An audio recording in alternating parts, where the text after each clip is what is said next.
नमस्कार, बहुत स्वागत है आप सभी का न्यूज नेशन पर। आप देख रहे हैं हमारी खास पेशकश और आज एक ऐसे खुलासे पर बातचीत होगी खुद उन तमाम लोगों के साथ जो पीड़ित रहे हैं। इस पूरे मामले पर नजर डालेंगे और बात करेंगे छांगुर बाबा की, उनके पूरे रैकेट की। मैं अमृता आपके साथ रहूंगी और मेरे साथ रहेंगे मेरे वरिष्ठ सहयोगी अनुराग। जी हाँ, बिल्कुल। तो छांगुर बाबा को लेकर बड़े बड़े खुलासे हो रहे हैं। धर्मांतरण की कई कहानियां सामने आ रही हैं।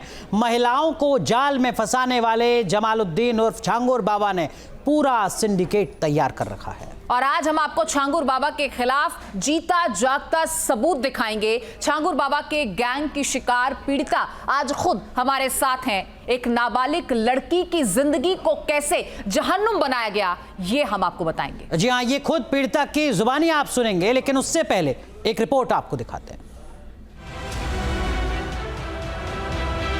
हिंदू लड़कियों को गुमराह करना, लालच, झूठे वादे या फिर धमकी देकर धर्मांतरण का दबाव बनाना और फिर शारीरिक शोषण करना छांगुर गैंग का ये मोडस ऑपरेंडी बताया जा रहा है।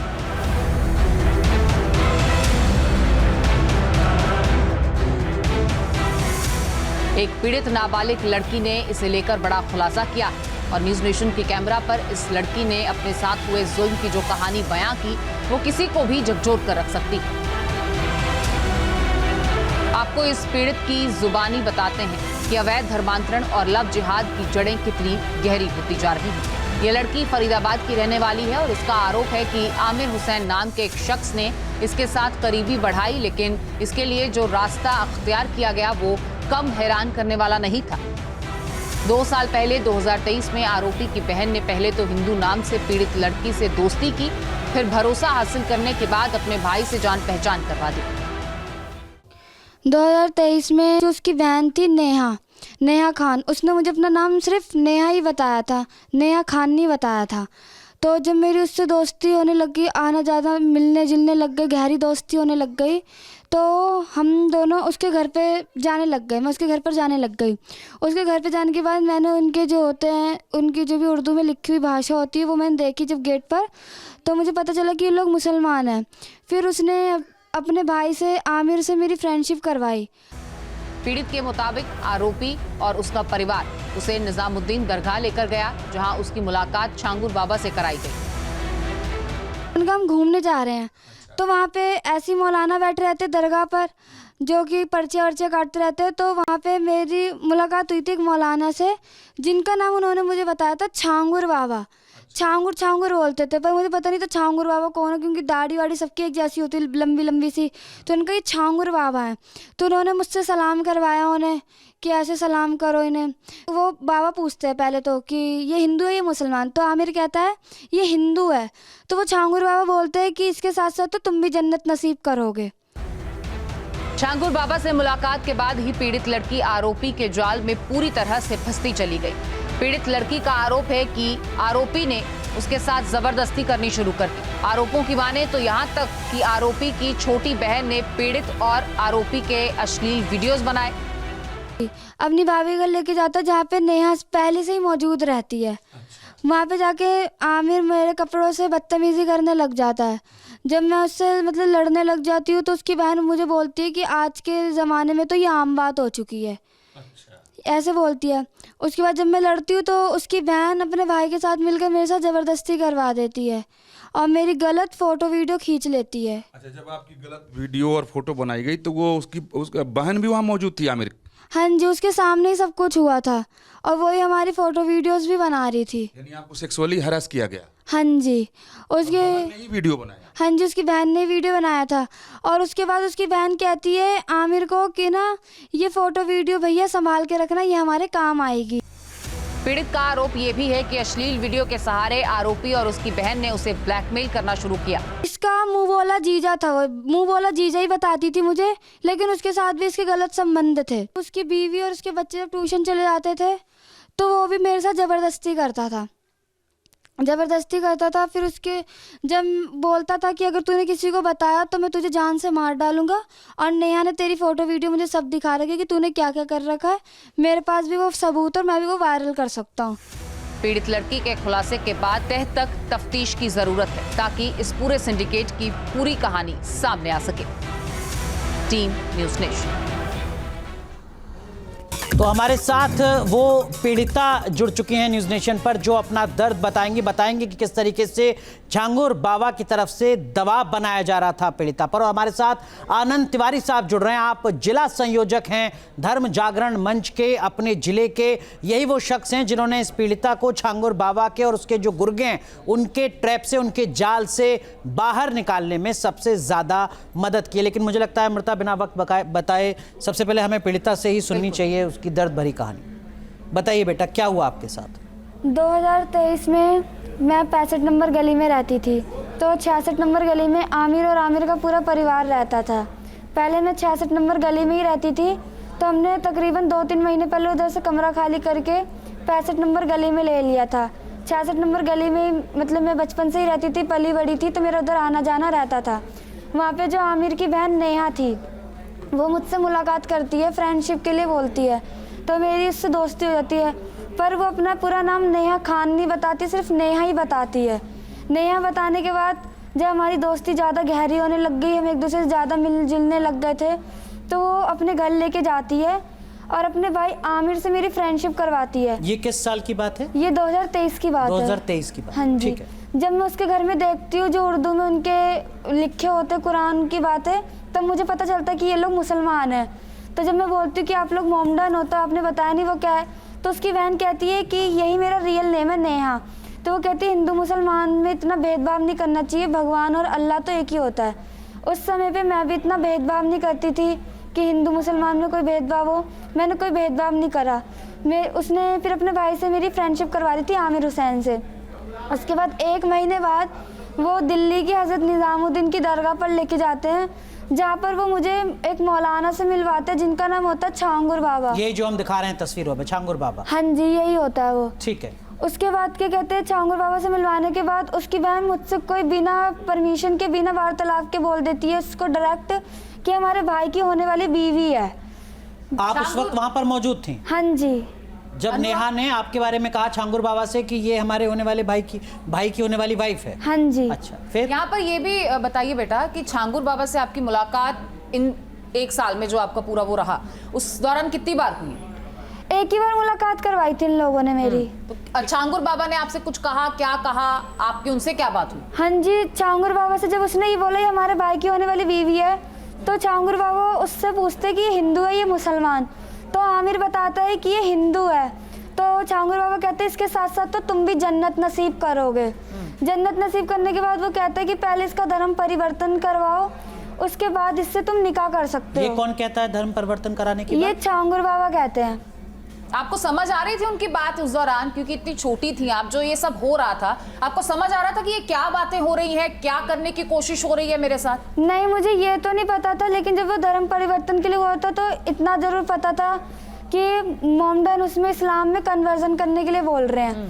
पर जब फिर उन्होंने, झांगुर बाबा ने मुझे ताबीज़ दिए थे कि 2-4, पहले उन्होंने अपने सामने पानी में डालकर उस तावीज़ को मेरे को पिला दिया था।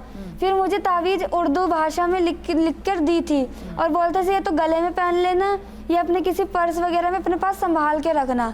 जब मैं वो अपने घर लेकर गई और कहते थे कि सुबह शाम इसे पानी में घोल के पीते रहना, तो मैं पीने लग गई थी उसे। किसको, ताबीज़ को या कोई और चीज़ थी? तावीज़ ही थी वो चीज़। अच्छा, उसके बाद क्या कहते हैं, रहने के बाद जब मेरा एकदम से माइंड अलग सा ही होने लग गया कि मतलब ज़्यादातर इस्लाम में ही जाने लग गई थी मैं। उसकी फैमिली को ही अच्छा समझने लग गई थी कि वो इसकी फैमिली अच्छी है।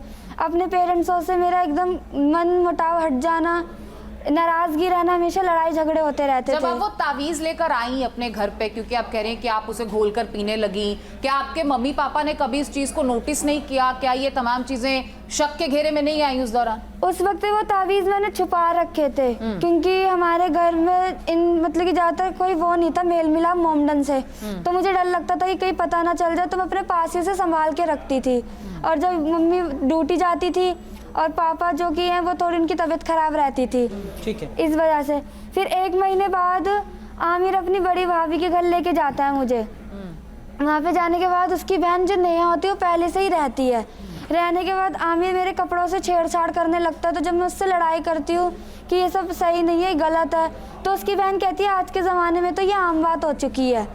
आम बात होने के बाद उसकी बहन अपने भाई से आमिर के साथ मिलकर नेहा ज़बरदस्ती मेरे साथ गलत संबंध बनवा देती है और उसी दौरान वो मेरी गलत फोटोज वीडियोस क्लिक कर लेती है। तो आमिर जब आपके साथ गलत संबंध बना रहा था तब आमिर की बहन वहाँ पर मौजूद थी? हाँ जी, उसी कमरे में थी वो। उसके बाद वो फोटो वीडियो क्लिक करने के बाद अपने भाई को कहती है भैया ये फोटो वीडियो संभाल के रखना, ये हमारे काम आएगी। उसके बाद आपके सामने कहा, आपने सुना ये बात? हाँ जी, मैंने ही सुनी थी। उसके बाद कहते हैं कि उसके बाद आमिर जो था वो मेरी फोटो वीडियो से मुझे बुलाता रहता था, कभी पार्क में, कभी रूम पर। मतलब फोटो दिखाकर आपको ब्लैकमेल करता था? हाँ जी, ब्लैकमेल करता रहता था, धमकी देता था वायरल करने की और जान से मारने की धमकी देता तो था। आपने ये किसी को बताया नहीं, किसी से शेयर नहीं किया, घर पे मम्मी पापा से या किसी दोस्त से, किसी फ्रेंड को नहीं बताया? नहीं, मैंने कोई बात शेयर नहीं करी, मैं डर गई थी क्योंकि उसके बाद जब मेरी फोटो वीडियो थी तो मुझे ऐसा लगता था कहीं ये मेरी बदनामी ना कर दे या वायरल ना कर दे ये। तो उसके बाद जब मैं उसका फिर कॉल मैसेज था वो मैं उठाती नहीं थी, रिसीव नहीं करती थी। तो उसके बाद जो वो मुझे आता था मेरी गली में और कहता था कि अपनी फ़ोटो वीडियो पहले एक बार देख ले, मेरा कॉल उठा, बात कर मुझसे। फिर पार्क, रूमों में, दिल्ली में लेके जाता था अपनी भाभी के घर। उसकी भाभी रहती थी सुल्तानपुरी में, दिल्ली में, वहाँ पे भी लेके गया था वो मुझे। उसके बाद 2024 को 28 फरवरी को वो मेरे घर के नज़दीकी संजय कॉलोनी 22 सेक्टर में रूम लेता है पर्सनल रूम लेने के बाद वो उसी फ़ोटो वीडियो से मुझे बुलाता था। तो 14 मार्च को मेरे जिस मकान में वो रहता था, मकान मालिक में, वो मेरे चाचा का दोस्त था, मुझे पता नहीं थी ये चीज़। तो वो मेरे चाचा को इन्फॉर्म करता है कि तेरी भतीजी हमारे घर पर आई हुई है, किसी से मिलने, कोई तुम्हारा रिश्तेदार है क्या? तो मेरे घर वाले, मेरे पेरेंट्स आते हैं उस दौरान, तो मेरे घर वाले उसके साथ मुझे पकड़ लेते हैं। पकड़ने के बाद फिर क्या कहते हैं, पॉक्सो एक्ट में जेल के लिए उसको मतलब 112 नंबर पर कॉल करते हैं। तो मतलब वहाँ पे मुझसे पूछा जाता है तो मैं वहाँ पे चुप रहती हूँ, किसी को कुछ नहीं बताती। कुछ ना बताने के बाद पुलिस वाले FIR दर्ज नहीं करते, वो कहते कि लड़की कुछ भी नहीं बोल रही है। तो फिर जो हमारे हिंदू संगठन थे बजरंग दल वाले, उन्होंने फिर मेरी मदर की हेल्प करी थी, फिर उसके खिलाफ FIR दर्ज हुई थी। FIR कब दर्ज हुई? 14 मार्च को 2024 में। ठीक है। उसके बाद वो पॉक्सो एक्ट में जेल चला जाता है। और आप मिली कब थी आमिर से सबसे पहले, नेहा से और आमिर से? 2023 अप्रैल में। अप्रैल में? हाँ जी। तो तकरीबन 1 साल बाद? हाँ जी। उसके बाद उसकी बहन मुझे 1 हफ्ते बाद इंस्टाग्राम पर मैसेज करती है कि हम तेरी फ़ोटो, पहले तो इमोशनल ब्लैकमेल करती कि मेरे भाई को छुड़वा दे, वो आज के बाद कोई ऐसी गलती नहीं करेगा, ना तुझे ब्लैकमेल करेगा और ना ही कोई तुझे धमकी देगा। तो फिर मैं उसका मैसेज का सीन का जवाब नहीं देती। तो उसके बाद वो मुझे कहती है कि तेरी फ़ोटो वीडियो मेरे भाई के साथ साथ मेरे पास भी पड़ी हुई है, तो भूल गई है कि अगर तूने हमारे भाई के पक्ष में बयान नहीं दिए तो हम तुझे मार डालेंगे, तेरी फ़ोटो वीडियो को वायरल कर देंगे। जब मैं उससे कहती हूँ कि मेरे घर वाले उसके खिलाफ, उसके हक में बयान नहीं देने देंगे, तो वो कहती तू हमारे साथ दिल्ली चल के हमारे रूम पर रह। तो जब मेरी मदर जॉब पर चली जाती है तो वो मुझे उस फ़ोटो वीडियो से बुलाती है अपने भाई की गवाही के लिए। 5 अप्रैल 2024 को वो अपने साथ मुझे दिल्ली के नागलोई ले जाती है। नागलोई ले जाने के बाद वो 2 महीने पहले मुझे अपने पर्सनल रूम पे रखती है। फिर 4 महीने। 2 महीने? हाँ जी। ठीक है। फिर 4 महीने वो नवाब खान पुलिस है जो कि रोहिणी थाने में है, उसकी ड्यूटी उसका मुँह बोला जीजा बताती थी, लेकिन उससे भी उसके गलत संबंध थे। उसके घर में रखती है, वो कराला चौक कंजावला के पास। मतलब 6 महीने उसने अपने साथ रखा आपको? पूरे तकरीबन शुरू से लेके एंड तक उसने मुझे 9 महीने तक मैं उनके पास रही थी। फिर 4 महीने मैं नवाब खान पुलिस वाले के घर पर रही थी। तो जब उसकी बीवी बच्चे बाहर चले जाते थे और उसके बच्चे ट्यूशन चले जाते थे, उसकी बीवी मार्केट चली जाती थी, तो वो भी मेरे साथ गलत, मतलब उसने भी मेरे साथ ज़बरदस्ती करी थी, गलत काम किया था नवाब खान ने? हाँ जी। वो दिल्ली पुलिस में ही काम करता? हाँ जी। उसके बाद उसके रहने के बाद 2 महीने बाद फिर वो मुझे नागलोई के कमरुद्दीन नगर में रखती है, जहाँ पे वो नवाब और नेहा मुझसे अक्सर मिलने आते थे। आप अकेली रहती थी वहाँ? हाँ जी, मुझे अकेला रखा था और मुझे वहाँ पे मेरा हिंदू नाम हटा के उन्होंने मेरा वहाँ पे आयत हुसैन नाम रख दिया था जब मैं उनके पास चली गई थी। आयत नाम रखने के बाद वो मुझे अपने कलमे पढ़ाते थे, आयत पढ़ाते थे, पूरी नमाज पढ़ाते थे, कुरान शरीफ की जो होती थी तिलावत वो करवाते थे। हिंदी में लिख लिख कर वो नमाज की सूरतें, कलमे, आयतें लिख के देते थे। आपने नमाज पढ़ी है? हाँ जी। और वो मुझे पढ़वाते थे ज़बरदस्ती। मैं नहीं पढ़ती थी तो मारते थे, पीटते थे और बोलते थे कि अगर तुझे हमारे धर्म में रहना तो ये सब तुझे करना पड़ेगा। पर एक बात बताइए, आप लगभग 9 महीने अपने घर से अलग रहीं, आपके घर वालों ने कभी आपको खोजने की कोशिश नहीं की? पुलिस ने एफआईआर नहीं की? ढूंढने की कोशिश की थी, लेकिन पुलिस चौकी वालों ने उन्हें बार-बार भगा देते थे कि पहले अपनी बेटी की लोकेशन खुद ढूंढ के लाओ, तब हम जाएंगे, ऐसे लेने हम ऐसे नहीं जा सकते। और किस पुलिस स्टेशन में जाते थे आपके घर वाले? पुलिस चौकी संजय कॉलोनी में। ठीक है। तो वहाँ 9 पे महीने जाते थे। आप, जो नेहा है आमिर की बहन, हाँ जी। उसके कब्जे में रही, वहाँ उसने हाँ आप जी। पर दबाव डाला इस्लाम कबूलने का और नमाज पढ़वाई गई, आप हाँ जी। मारा पीटा गया, हाँ जी। बदसलूकी हुई। हाँ जी। ठीक, उसके उसकी बाद? पूरी फैमिली रहती थी, फैमिली उसकी पूरी इन्वॉल्व थी।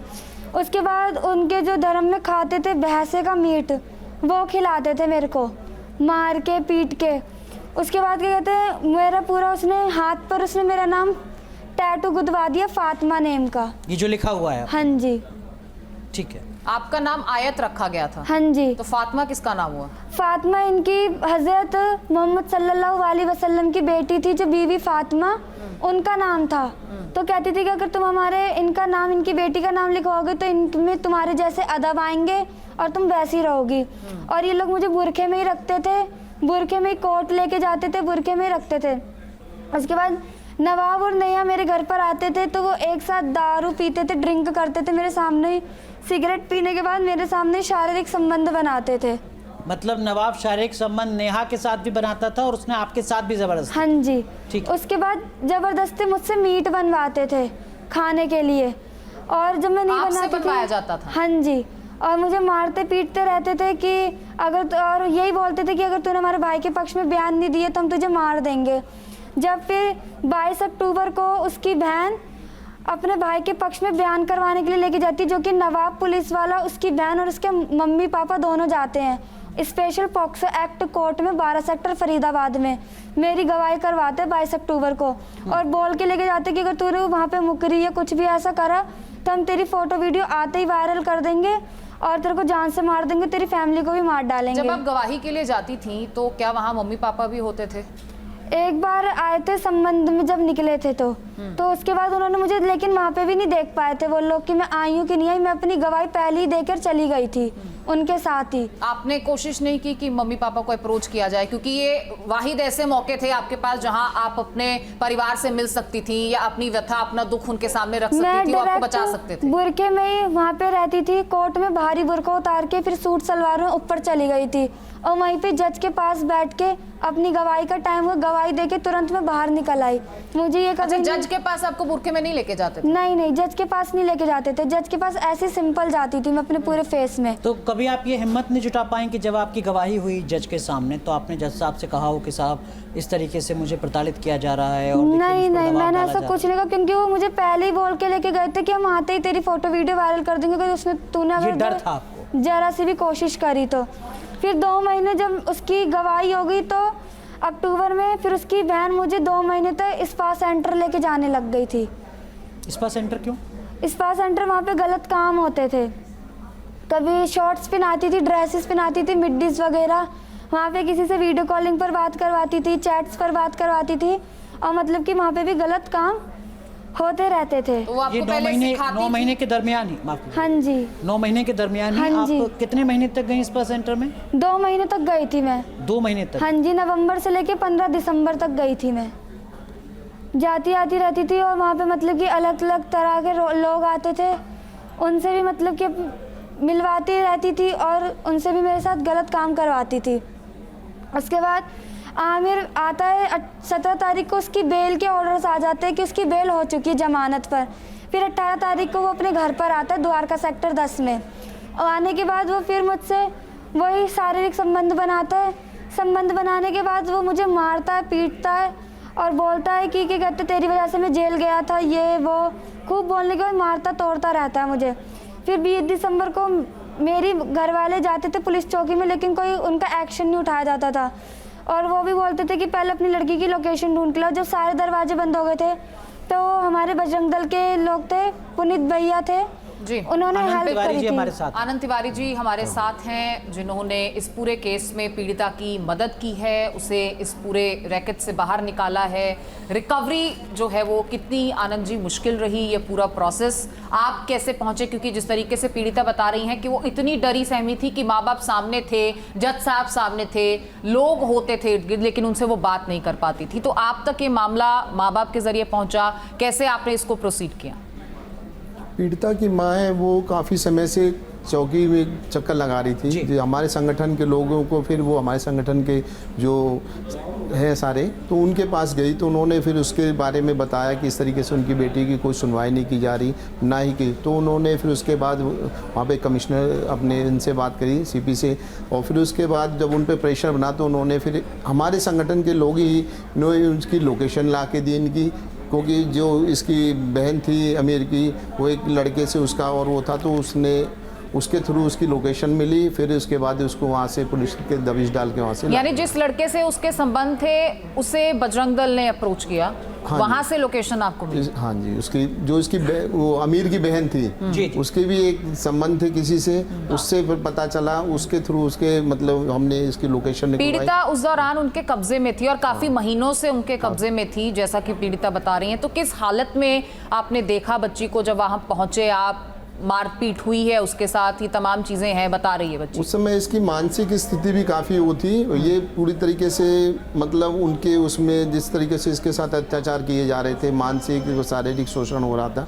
फिर उसके बाद उन्होंने इसकी काउंसलिंग करी, संगठन वालों ने इसकी काउंसलिंग करी गई, और इसको फिर दोबारा से ये इस लायक हो सके कि आज आप लोगों के सामने बोल पा रही है। नहीं तो इसका तिवारी जी, छांगुर बाबा ने जिस तरीके से ब्रेन वॉश करने की कोशिश की, आपको लगता है कि छांगुर बाबा के ट्रैप में इस तरीके की और नाबालिग बच्चियां भी रही होंगी जिसको फंसाया हो? इस तरीके से तो ये बहुत बड़ा गैंग है इनका, तो एक गैंग के रूप में काम कर रहे हैं, और इनके पास फंडिंग बाहर से आती है, उसके अकॉर्डिंग ये यहाँ पर जो जितने भी अपने पूरे यूपी, बिहार, एमपी जितनी भी, और ये क्या है कि निचले तबके लोगों को ज़्यादा अपना टारगेट करते हैं, जहाँ पे कि माँ बाप लोग अपने सवेरे जॉब पे चले जाते हैं और बेचारे बच्चे लोगों को कोई देखने वाला नहीं होता। इस तरीके की ये वो बच्ची आज भी नाबालिग है?